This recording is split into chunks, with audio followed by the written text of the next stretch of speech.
الحمدللہ والصلاۃ والسلام علی رسول اللہ صلی اللہ علیہ وسلم۔ سامعین، اس وقت دنیا کے اندر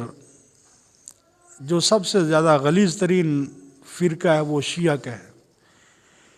کہ جو حضور علیہ الصلوۃ والسلام کے اصحاب کو گالیاں بکتا ہے، اما عائشہ رضی اللہ تعالیٰ عنہ کی شان میں گستاخی کرتا ہے، نعوذ باللہ۔ حضرت ابو بکر صدیق، حضرت عمر فاروق رضی اللہ تعالیٰ عنہ، حضرت عثمان غنی رضی اللہ تعالیٰ عنہ کو نعوذ باللہ یہ کافر کہتے ہیں،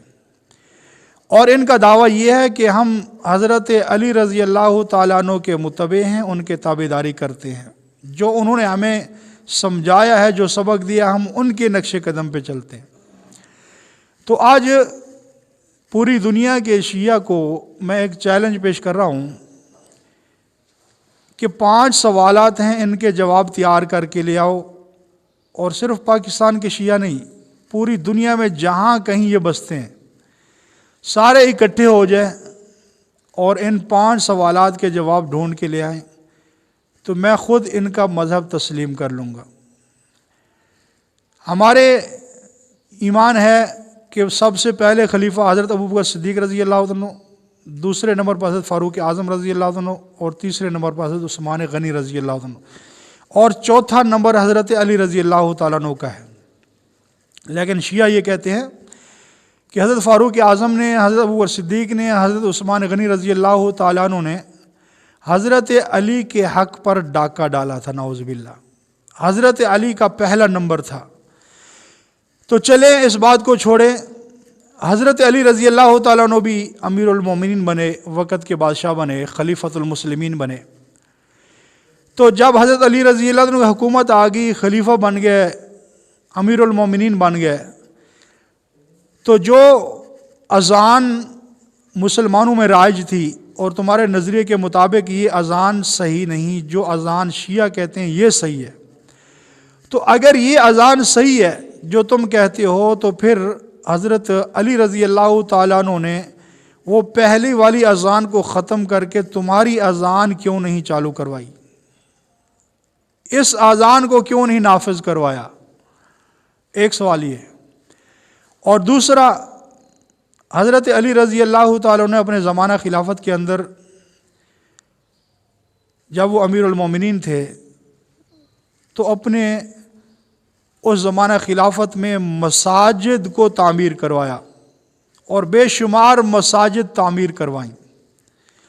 لیکن تم مسجدوں سے بغض رکھتے ہو اور یہ کہتے ہو کہ امام بارگاہ سب سے زیادہ مقدس چیز ہے، جس کا کوئی مینار بھی نہیں ہوتا، کوئی علامت۔ تو حضرت علی رضی اللہ تعالیٰ عنہ نے اپنے زمانہ خلافت کے اندر مسجدیں کیوں بنوائیں، امام بارگاہ کیوں نہیں بنوائے؟ یہ 2 سوال ہو گئے، اس کا جواب آپ نے ڈھونڈ کر دینا ہے۔ اور تیسرا سوال یہ ہے کہ جو تم متع کرتے ہو اور اس کو جائز سمجھتے ہو، اور یہ متع صحابہ کرام رضی اللہ عنہ اجمعین نے کیا، لیکن جب غزوہ خیبر کا موقع ہوا تو حضور علیہ السلام نے متع کو حرام قرار دیا۔ تو حضور علیہ السلام کی حرام کردہ اس چیز کو اگر تم سمجھتے ہو کہ جائز ہے، بلکہ اس کو ثواب سمجھتے ہو، تو پھر حضرت علی رضی اللہ تعالیٰ عنہ کا کون سا قول ہے جس میں حضرت علی رضی اللہ تعالیٰ عنہ نے فرمایا ہے کہ یہ متع جائز ہے، ثواب کا کام ہے؟